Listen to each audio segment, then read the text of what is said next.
El poseído. Me llamo Ramón y cuento esto para pedir ayuda urgentemente. Antes de que me ocurrieran los horribles hechos que estoy por narrar, llevaba una vida normal. Tenía a mi esposa Olga y a mi hijo Andrés. Me encantaría volverlos a ver, pero tengo miedo de lo que pueda sucederles. Ambos teníamos trabajos estables y podíamos atender a nuestro hijo de manera alternada. Parecía que el cielo nos había bendecido con buena fortuna, hasta que un fin de semana salimos a pasear a un bosque cerca de Iztaccíhuatl. Íbamos Olga, Andresito y yo, acompañados de mi hermana Maricruz, psicóloga de profesión. Después de una buena comida, unas galletas y una visita a una mini granja que había ahí, Olga y yo decidimos pasear por un sendero que iba en paralelo a un riachuelo, mientras que Andresito se quedó con su tía en unos juegos cerca del restaurante. De pronto nos encontramos con una pendiente que se desviaba hacia arriba del camino principal. Había un anuncio que decía que más arriba se encontraba una cueva. Invité a Olga a que me siguiera, ya que desde niño había ido a varios campamentos y en ellos exploramos cavernas, cascadas y muchos otros lugares interesantes. Al principio no quería seguirme, pero fue tanta mi insistencia que terminó accediendo. Durante nuestra escalada nos cruzamos con dos personas que bajaban. Cuando pasaron junto a nosotros, noté que una de ellas tenía la mirada perdida y la otra no pude distinguir su rostro, ni siquiera si era hombre o mujer, pues tenía la capucha de la sudadera arriba. Estoy seguro que muchos de ustedes saben que hay gente que tiene lo que se dice mirada pesada, que sin ver puedes sentir que te observan. En efecto, eso sentí cuando avanzamos unos pasos. Volteé hacia la extraña pareja y vi cómo el sujeto de la mirada perdida volteaba hacia mí con una expresión de odio. Como me detuve, Olga me preguntó qué sucedía y le dije lo que vi, pero cuando ella dirigió la vista hacia los extraños, ellos ya seguían su camino hacia abajo. No le dimos mayor importancia y continuamos hasta llegar a la pared de roca maciza. En medio de ella se hallaba una pequeña cueva, tal y como anunciaba el cartel. Me dio mucha curiosidad explorarla, así que me dirigí a ella, pero Olga me tomó fuertemente del brazo y me pidió que regresáramos. No obstante, minimicé su súplica. Le dije que no había que temer. Ahora, ¿cómo me arrepiento de no haberle hecho caso? La cueva no era muy profunda. Si acaso, eran unos cuantos metros hacia adentro de la pared de roca. Lo que sí es que era muy alta. Había suficiente iluminación para ver una extraña figura que parecía ser tallada por la erosión. Me dio curiosidad verla más de cerca, mientras Olga se tomaba una selfie en las afueras, ya que no se animaba a entrar. La figura parecía un ser humano, pero mientras más me acercaba, la silueta parecía deformarse más y más, hasta que no pude distinguir la forma que tenía. De pronto, me pareció que alguien me llamaba. Miré a mi esposa preguntándole si me había hablado. Ella me dijo que no, a lo que le respondí que quizá había sido mi imaginación. Me pidió que nos fuéramos de la cueva una vez más. De inmediato le hice caso. Descendimos hacia el camino principal, seguimos el río y llegamos con Maricruz y Andresito. Luego de comprar algunos recuerdos, emprendimos el regreso a casa. Durante el camino nos sorprendió la noche, y en algunas ocasiones tuve la sensación de que algo o alguien estaba detrás de mí, cosa que era imposible, ya que Maricruz abrazó a Andresito para quedarse dormidos, y sus cabezas quedaron justo detrás de Olga, quien iba de copiloto. Varias veces ella me preguntaba si estaba bien, a lo que yo le respondí que quizás estaba algo cansado, pero aún así podía manejar a la perfección. Primero fuimos a dejar a Maricruz a su departamento y después llegamos a nuestro hogar y nos fuimos a dormir. Esa noche tuve una pesadilla. Estaba en la cueva, mirando la extraña silueta como en la tarde de aquel día.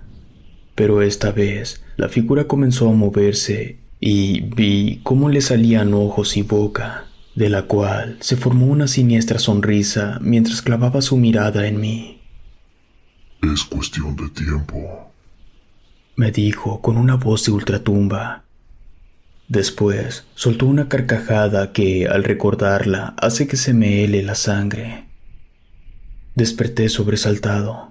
Busqué mi celular y noté que eran las 3 de la mañana con 33 minutos, y por la impresión de mi pesadilla ya no pude dormir, así que caminé despacio para no despertar a nadie. Fui a la cocina a calentar agua y a hacerme un té. Desafortunadamente, no fue suficiente para conciliar el sueño, por lo que tuve que ir al trabajo con unas horribles ojeras. Por la noche ya no tuve pesadillas, ni la siguiente, pero el día miércoles amanecí con un dolor de cabeza insoportable. Llamé al trabajo para reportarme enfermo, y Maricruz me fue a ver antes de ir a su consultorio para revisarme. Antes de irse, me dio un analgésico y me recomendó tomar una siesta. Así lo hice, y al despertar, mi malestar se había ido.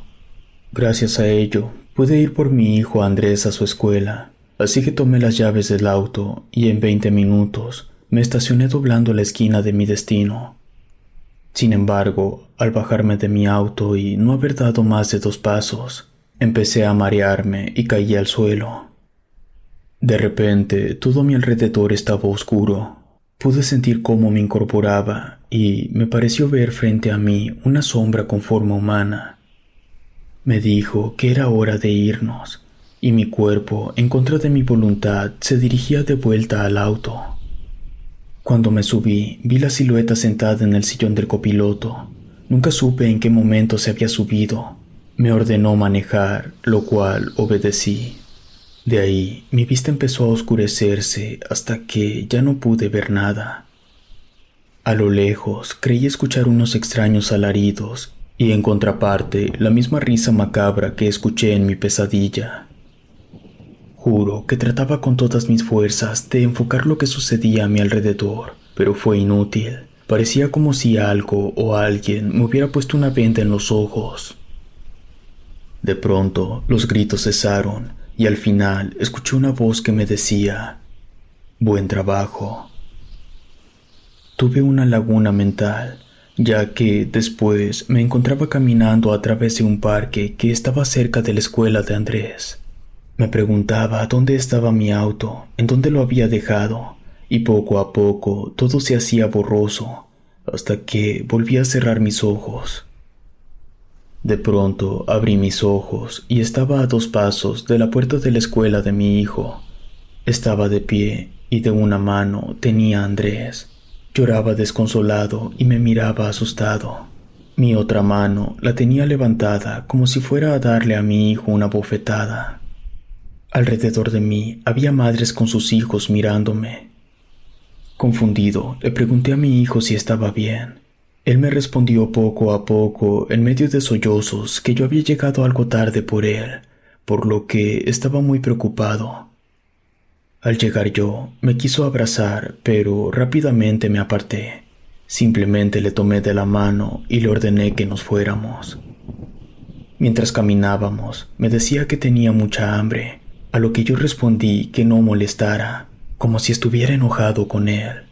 Me insistió 2 veces más, pero la última fue que yo me enojé y le grité que estaba harto de él y que mejor se callara o si no le daría una lección. Fue ahí que yo le levanté la mano y estuve a punto de darle una bofetada. Todo esto me lo dijo llorando. Yo jamás le levantaría la mano a Andrés, y menos porque tenga hambre.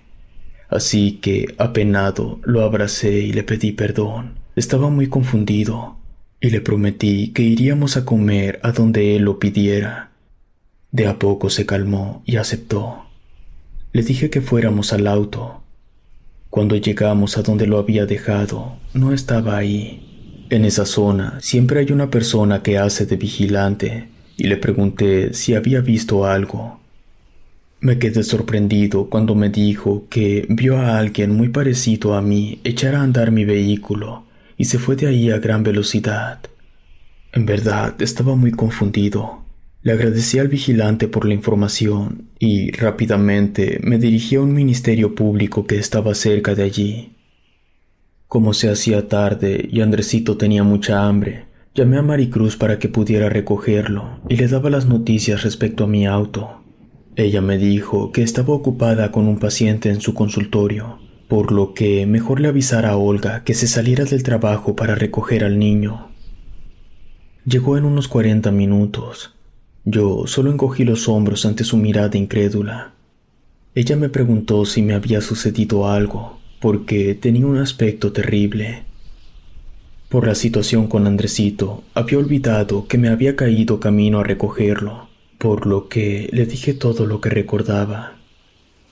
Era más que obvio que seguía confundido por todo lo extraño que me había pasado, pero se lo atribuía a mi dolor de cabeza de la mañana, o quizá fue con lo que me quise autoengañar en el momento. Además, no quería preocupar más a Olga. Un par de horas después de que mi esposa y mi hijo se fueron del Ministerio Público, pude al fin rendir mi declaración. Y cuando llegué a la parte en la que mi mente se quedó en blanco, la trabajadora que me atendió dejó de escribir y me miró incrédula. Le dije apenado que era hasta ahí donde podía recordar.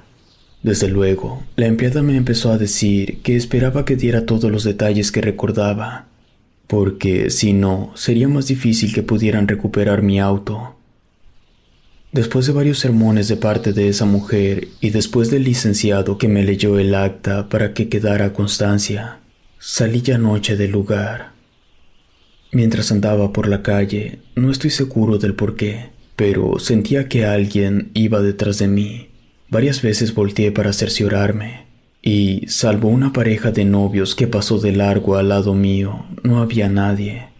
Esa incómoda sensación me acompañó hasta que llegué a casa. Incluso antes de meter mi llave a la puerta, volteé hacia atrás. Sin hacer ruido, entré en nuestra habitación, donde vi que Olga y Andrés se habían quedado dormidos en nuestra cama. Él abrazaba a su madre con mucho cariño, lo cual me hizo recordar lo que sucedió justo después de que recuperé la conciencia esa tarde. Andrés es un niño muy obediente, y rara vez lo hemos regañado.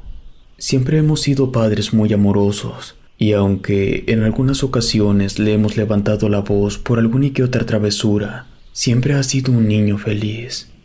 La imagen de su mirada asustada y mi postura, como si fuera a pegarle, vino a mí de golpe.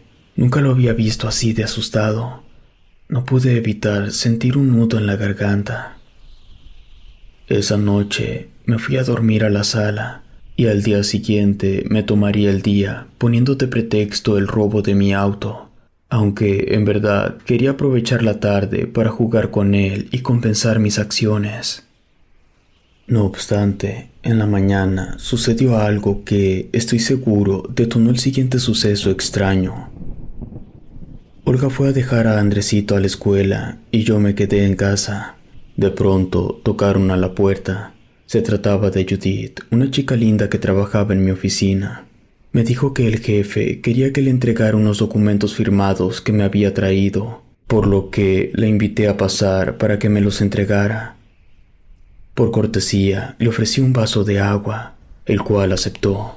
Entré a la cocina. De pronto, empecé a sentirme mareado y me desvanecí. En ese momento, me pareció ver entre sueños la misma silueta que vi la vez que desapareció mi auto. De pronto, mi conciencia se perdió por completo.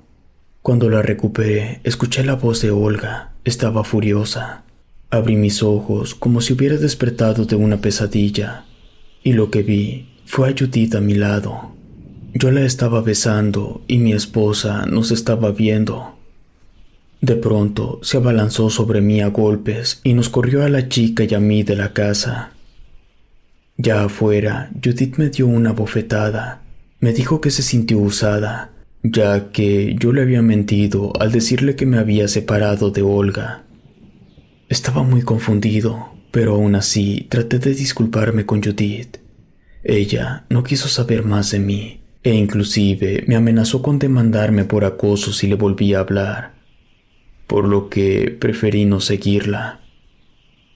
En ese momento pensé que lo vivido con el robo de mi auto y con Judith estaban relacionados con algún trastorno mental.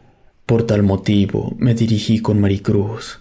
Como Olga me había corrido sin la oportunidad de tomar mis cosas, tuve que ir sin poderle avisar. Para mi fortuna, la encontré en su consultorio y estaba disponible. Le conté todo lo sucedido y le dije que tenía miedo que pudiera suceder algo peor. Así que de inmediato tomó el teléfono y le habló a un colega suyo, quien accedió a verme al día siguiente para hacerme algunos exámenes. Pasé la noche en el consultorio de Maricruz, ya que ella vive en un departamento muy pequeño y no podía acogerme allí. Rápidamente me quedé dormido. Fue entonces que tuve otra pesadilla. Me encontraba en el mismo lugar, acostado, pero al lado de mí se apareció la misma silueta, la cual solo pude identificar una sonrisa siniestra, y empezó a hablar con una voz de otro mundo. No pude entender lo que decía. Le gritaba que se callara. Me incorporé y alcancé un florero que se encontraba en una mesa cerca del diván. El proyectil atravesó a la silueta, la cual siguió riendo y de a poco se desvaneció. Abrí mis ojos y ya era de día. Me levanté del diván y pude ver el florero hecho pedazos. Preso de la ansiedad, volví a acostarme en el diván. En eso, Maricruz llegó junto con su colega. Se sorprendieron bastante al verme al borde de las lágrimas y el florero hecho pedazos.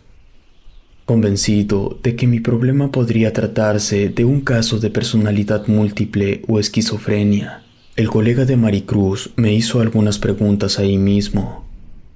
Fue entonces que ocurrió el tercer evento, y que en definitiva me hizo darme cuenta de lo que en verdad sucedía. Al principio todo iba bien, respondía a las preguntas del tipo con claridad, y de acuerdo a su diagnóstico, mis resultados fueron, en principio, normales, por lo que comenzó a descartar un mal psicológico, como desorden de personalidad, así que se ofreció a hacerme un electroencefalograma. De inmediato acepté, pues la situación ya era por demás insoportable. Justo cuando me iba a decir que nos fuéramos a una clínica que él conocía, volví a desvanecerme. Ahora en mi sueño, esa horrible silueta estaba al lado mío junto al doctor, y esa cosa fue tomando la forma de mi cuerpo, y se le fue encima al pobre hombre y lo golpeaba con tal saña que pensé que lo podría matar. No pude mirar más y le grité, le supliqué que se detuviera. De pronto abrí los ojos y me di cuenta que tenía los puños manchados de sangre. A mi lado yacía el médico inconsciente con la nariz rota, pero aún respiraba, lo cual me llenó de terror. Corrí hacia el baño, me lavé las manos, pero cuando salí, Maricruz estaba esperándome junto con un policía. Me llevaron al Ministerio Público, el mismo en el que había denunciado el robo de mi auto. Quien me tomó la declaración era la misma mujer que me atendió cuando me robaron el auto. Ella también me reconoció, y algo molesta me dijo lo siguiente. Ayer nos llegó un video que captó una cámara de seguridad que se encuentra a una cuadra del lugar donde declaró que había dejado su vehículo. Ahí se ve claramente cómo desciende de él, pero de inmediato se da la vuelta y se sube para salir de ahí a alta velocidad. Y unos metros más adelante, el auto impactó con algunos puestos de la acera. Así que el auto con el que se causó el accidente era suyo, y todo apunta a que el perpetrador fue usted. En ese momento no sabía cómo sentirme. ¿Cómo pude aventar mi auto a un mercado y no recordar nada de ello? De pronto, uno de los oficiales se acercó a mí. Después me aislaron en una celda. Quizá era mi imaginación, pero dentro se veía muy oscuro, como si ya fuera de noche. De pronto sentí cómo empezaba a perder la conciencia. Esta vez, el miedo y la ansiedad de lo que pudiera hacer detuvieron mi viaje al vacío, o al menos parcialmente. Delante de mí apareció esa silueta otra vez, y con su voz tenebrosa se burló de mi intento por permanecer despierto. Comencé a gritar. Quería que me dejara en paz. Mis gritos se hicieron más fuertes. Incluso, a pesar de mi estado semi-inconsciente, podía oírlos con claridad, al igual que algunas de las celdas aledañas asustados por mi culpa. Eso llamó la atención de los policías, quienes, a golpes, me devolvieron a este plano. Entonces, les imploré que me permitieran llamar a Maricruz. Les dije que ella era psicóloga y me podría ayudar de algún modo. No estoy seguro de qué los convenció, pero accedieron a mi petición. A los pocos minutos hablé con ella y escuché ciertas dudas de ella, y me dijo que vio los videos de seguridad de su consultorio y que no quería exponerse. Estuvo a punto de colgar el teléfono cuando imploré como nunca antes lo había hecho. Necesitaba que intentara comprobar mi locura. Le dije que no quería ser libre, sino quedarme en una institución mental, porque pensaba que lo mío ya era locura. Me dijo que intentaría llamar a algunos amigos. No estoy seguro de cuánto tiempo pasó, pero cuando apareció en mi celda, mi rostro se iluminó. Me dijo que, tal como se lo había pedido, puede apelar a que tenía un caso muy severo de esquizofrenia, pues no recordaba nada de lo malo que había hecho. También me advirtió que, una vez encerrado en un manicomio, estaría bajo medicación y vigilado las 24 horas del día. Así ya no sería un peligro para nadie. Yo acepté y me dijo que haría los trámites correspondientes con ayuda de un abogado que había conseguido. Y así fui enviado a un hospital psiquiátrico. Allí me recetaron por órdenes de Maricruz medicamentos que me mantienen somnoliento, que si bien a veces pierdo la conciencia, en mis pesadillas aún veo a la silueta. Maricruz me viene a ver una vez al mes, aunque solamente me suministra medicamentos. Angustiada, me dice que no sabe qué más hacer. Esta última vez que la vi, le pedí que fuera con un padre y me exorcizara, cosa que no hemos intentado. Lamentablemente, Maricruz dejó de creer en la religión hace mucho tiempo, y por tanto se negó a hacerlo. Para ella todos son supersticiones y que pronto sabrá cómo curarme, que seguirá investigando con sus amigos neurólogos. Al día siguiente de la visita de Maricruz, vinieron unos muchachos que estudiaban en la Facultad de Psicología. Vienen todos los martes, pero esta última visita me llamó la atención, pues 2 de ellos hablaban de un programa que escucharon en internet sobre un muchacho que era perseguido por un espíritu, el cual se debilitó una vez que difundieron de quién se trataba. Si no mal recuerdo, decían que el muchacho se libró de ese ser mediante la difusión de su historia. Eso me dio la idea de plasmarla, y aquellos mismos muchachos me han hecho el favor de difundir mi historia. Esa noche tomé un lápiz y una hoja y escribí todo lo que acabo de narrar.